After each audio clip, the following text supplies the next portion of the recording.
Assalamualaikum Mbak Dr. Dik-Dik. Halo. Waalaikumsalam warahmatullahi. Iya. Baik, Pak Dr. Dik, malam hari ini kita berbicara dua hal. Yang pertama adalah tentang pemanfaatan tanah terlantar sebagai lahan produktif. Yang kedua adalah sebuah judul gelombang kita dengan judul jembatan. Silakan Pak Dik-Dik untuk beberapa hal yang mau disampaikan. Selamat malam Pak Kar, Wilujeng Wengi, Buya. Selamat malam Pak Badi, Kang Tato, dan pembaca puisi tadi. Sekarsari. Sampai jumpa. Dari puisi yang dibacakan tadi, Buya, saya ada mencatat 11 pesan moral yang menjadi bahan renungan saya. Dan karena Buya juga tadi yang bikin Buya merasa berakhir ketika orang mulai berpikir, maka nanti yang 11 ini mau saya jadikan renungan dan mungkin jadikan bahan diskusi di bagang aja ketika mancing nanti Buya. Iya. Pada kesempatan ini saya ingin ya bukan menanggapi, barangkali bukan kelasnya, saya menanggapi apa yang disampaikan oleh Prof. Hadi tadi, masalah tanah terlantar. Sebetulnya apa yang disampaikan Prof. Hadi ini bagi saya memberikan satu mimpi indah dan sekaligus menyadarkan bahwa demikian dahsyatnya sebetulnya manakala lahan-lahan itu dimanfaatkan secara efektif dan efisien. Dan bahkan barangkali kalau dikaitkan dengan tadi Buya, kalau surat, kalau tidak salah di Al-Isra 27 atau 17 itu. Iya, iya. Sebetulnya kan memenuhi pahala untuk itu, bila tidak menterlantarkan. Tapi di antara mimpi indah ini, maaf Prof, saya ini petani sekarang nih. Melihat realita itu menyadarkan saya kepada sebetulnya bicara masalah lahan ini ya terus terang aja terlampau banyak masalah-masalah yang justru sebetulnya kalau boleh dikatakan bidang garapan pembangunan yang berkelanjutan tadi dengan 17 poin itu sebetulnya yang paling gagal ya bidang itu atau departemen itu, di mana bagi kami sebagai petani itu selalu lebih besar pasak dari tiak. Kenapa saya katakan saya ini udah hampir 7 tahun menjadi petani, sekarang tidak ada satu orang pun yang berani mengatakan bahwa tanaman kopi saya gagal, tanaman kol ubi saya gagal. Tidak ada yang mengatakan bahwa semua yang saya tanam itu berhasil dengan baik, bisa dipetik hasilnya dengan baik. Tapi kalau bertanya berapa hasil yang didapat dijadikan uang dengan berapa hasil yang dikeluarkan untuk mengelola itu masih jauh lebih besar kos yang dikeluarkan. Itu realitas sekarang di lapangan itu Prof. Ternyata permasalahannya ternyata di tenaga manusia. Dulu kakek saya mengelola lahan itu merasa tidak pernah pola kehabisan uang, karena dulu ongkos orang bertani itu laki-laki dengan 1 gantang beras, 2 kali makan, 1 rokok,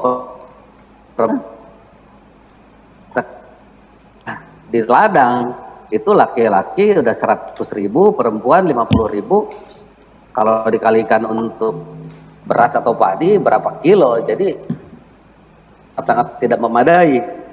Entah kapan bisa memperbaiki. Jadi kalau hasil kopi kami dalam 1 tahun hanya mencapai 20 atau 30 juta dari sekian yang bisa dipanen itu, tapi sebetulnya itu hanya cukup buat bayar kuli untuk 2 atau 3 bulan aja. Tapi biarlah lupakan itu, karena untuk menelusurinya juga masih terlampau banyak variabel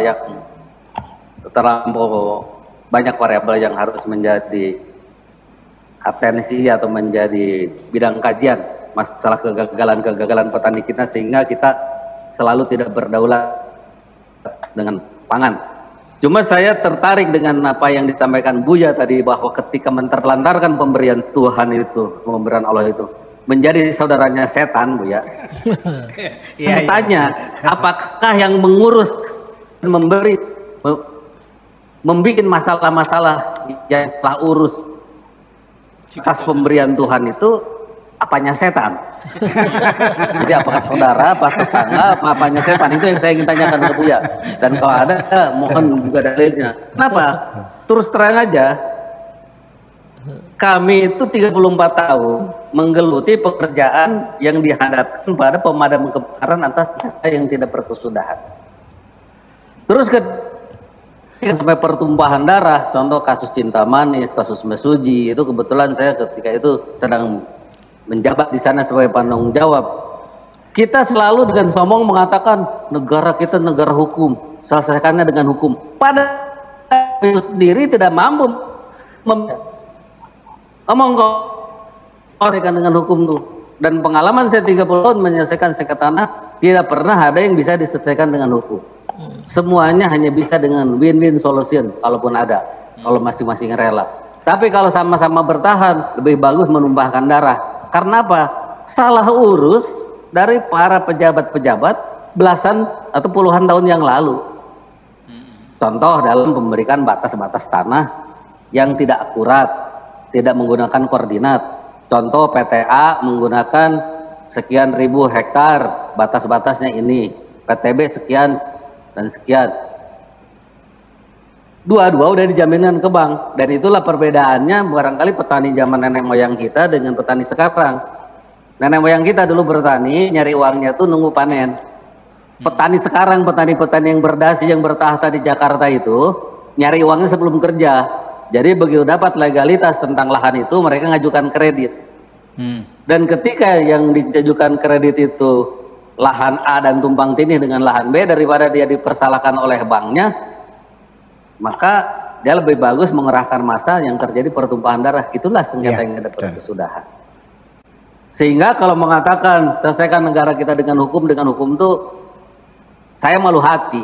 Walaupun saya membidangi itu dan 34 tahun bekerja di bidang itu, bahkan mengikuti pendidikan pun sampai ke jenjang yang tertinggi di bidang itu, malu hati sebetulnya kalau kita mengatakan negara hukum. Jadi barangkali itu aja yang ingin saya tanyakan sama Buya, sekaligus gambaran mimpi buruk tentang lahan itu, karena kita sebetulnya euforia Undang-Undang Agraria nomor 6 tahun 60 itu yang menghapus agraris sewet, di mana agraris sewet dulu agraris sewet itu 70 tahun orang bisa mengelola lahan dengan tenang tanpa pemberian embel-embel hak dan sebagainya. Tetapi begitu Undang-Undang Agraria berlaku, ada hak milik, hak guna pakai, hak guna usaha, hak guna bagi hasil, hak dan lain-lainnya, justru memberi sumber pertumpahan darah. Apalagi kalau diberikan kepada departemen-departemen kepemilikan itu. Padahal departemen-departemen itu kan akan berubah sesuai dengan kebijakan politik.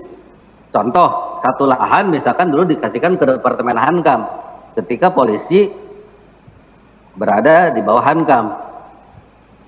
Ketika dibangun di situ fasilitas polisi dan sekarang polisi sudah tidak di Departemen Hankam, ada lahan di situ yang kebetulan produktif ditanamin karet, di mana hasil sadap karetnya harus masuk PNBP, penerimaan negara bukan pajak. Untung aja nggak pakai berantem tuh kalau antara polisi dengan Departemen Hankam. Ini masuk PNBP Hankam, masuk PNBP polisi. Karena besok lusa juga sekarang kalau dikasihkan ke Departemen A, misalkan besok lusa dipecat departemennya itu. Nah, ini kan salah-salah urus dari para penguasa yang bertahta. Jadi saya mau tanya lagi kembali ke Anda, itu hukumnya apa gitu? Itu aja Bu ya. Terima kasih. Assalamualaikum warahmatullahi wabarakatuh. Waalaikumsalam warahmatullahi wabarakatuh. Dua hal yang ditanyakan harus saya garis bawah ya, disampaikan oleh Pak Dik adalah yang pertama bahwa sesungguhnya kebanyakan orang-orang itu bertanam itu tidak ada yang gagal, tetapi justru pada hasilnya ketika dihitung hasil dengan hasil tanam ternyata itu berlawanan. Itu yang kemudian disebut dengan gagalnya dari situ. Nah, kalau tadi Bu juga tadi menjelaskan bahwa orang yang terlantarkan tanah itu adalah ya orang memubazirkan itu saudaranya setan. Lalu orang yang mempersulit pengurusan itu apanya setan gitu. Silakan Bu ya. Begini Pak Dokter Didik, saya percaya ya, karena Pak Didik pernah sebagai pelaku langsung lah di lapangan, melihat dari dekat, bahkan juga melihat dari dalam lah. Seorang Kapolda, mantan Kapolda yang pernah 2 kali jadi Kapolda kan, itu kan sukses besar. Pasti mengetahui suka dukanya, pasti merasakannya sendiri. Ya, memang seperti itu. Sehingga lalu siapa yang jadi temannya setan, saudaranya setan? Apakah yang punya otoritas atau petani dan sebagainya? Begini dalam kaidah Islam, tidak ada namanya dosa kolektif. Dosa itu individual. Ya, nggak ada lembaga itu berdosa, nggak ada negara masuk neraka. Nggak ada kepolisian masuk neraka, nggak ada. Ya kan, pesantren masuk nggak ada, yang masuk ya kiainya kan gitu. Ya, jadi dosa-dosa individual kolektif. Nah, kemudian di dalam nanti dalam pengadilan dari beberapa gambaran-gambaran bagaimana proses pengadilan terjadi di hari kemudian, dari beberapa hadis yang saya lihat, semuanya itu adalah dosa individu. Dan tidak mungkin akan diberikan sanksi yang sama, pasti peran sertanya berbeda-beda. Seperti pengeroyokan sampai orang itu mati. Nah, mungkin Pak Didik mungkin sering mengalami di Kepulauan Kepri ya, pernah mengalami terjadi. Bagaimana? Tentunya kan akan dilihat masing-masing perannya apa. Kamu apa yang kau lakukan? Saya hanya ngelempar dengan batu. Sebesar apa batunya? Sebesar gini. Apa yang terjadi? Jidatnya berdarah. Kayak kamu pakai apa? Pakai pukul. Nah, terakhir apa yang kau lakukan? Saya tusuk dengan pisau. Berarti engkau penyebab utama kematian. Nah, itu dosa yang terbesarnya adalah dia. Ya, tetapi semuanya akan dilibatkan dalam mempertanggungjawabkan perbuatan secara kolektif. Sekalipun nanti dosanya tidak kolektif. Makanya kan dikatakan setiap transaksi keribaan gitu kan, itu yang dosa bukan bang saja, tapi terlibat wajalisuhu, yang ikut duduk bersamanya, yang menemaninya, wakatibuhu, yang juru tulisnya, wasyahidu, yang jadi saksinya, terlibat semuanya. Ya, sampai apa namanya ya kepala BPN di daerah yang bersangkutannya, mungkin tukang ukurnya juga kan gitu. Nah, siapa yang paling besar dosanya? Ya tentu yang paling besar perannya adalah hal ini, yang menyebabkan tanah itu terlantar. Siapa yang paling terbesar? Nah, saya nggak tahu, itu urusannya Pak Dik lah. Saya kira begitu kira-kira ya. Kemudian persoalan cost of products, memang kita akan melebar sedikit jawabannya. Ini bukan pertanyaan saja. Kenapa itu janji-janji dunia, negara-negara kaya, negara besar, negara industri dari dulu, dari sejak tahun, kalau nggak salah tahun 80-an ya, istilah transfer teknologi itu saya nggak percaya kok. Mana mungkin negara besar transfer teknologi nanti kita menjadi pesaingnya, nggak mungkin.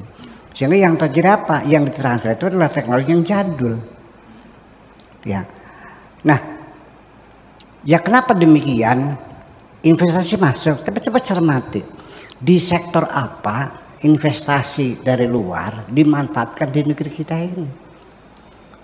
Di sektor-sektor yang cepat menguntungkan, yang kira-kira pulang pokoknya cepat, pariwisata, perdagangan, industri dan sebagainya. Dua hal yang nantinya apa namanya transfer teknologi membantu ekonomi. Kalau ya betul-betul negara kaya itu ingin membantu kami, tolong bantu tulang punggung ekonomi. Tulang punggung ekonomi itu pendidikan dan pertanian.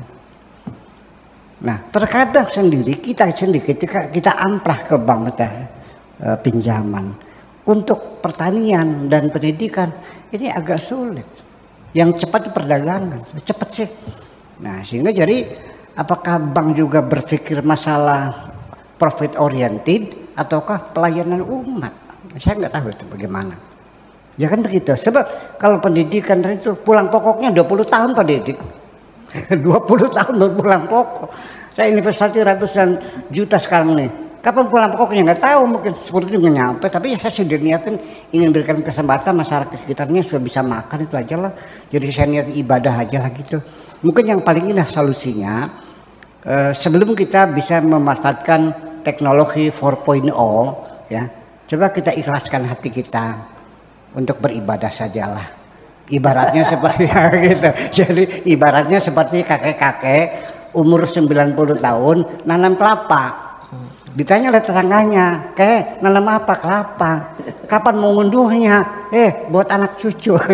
Saya kira begitu saja. Terima kasih.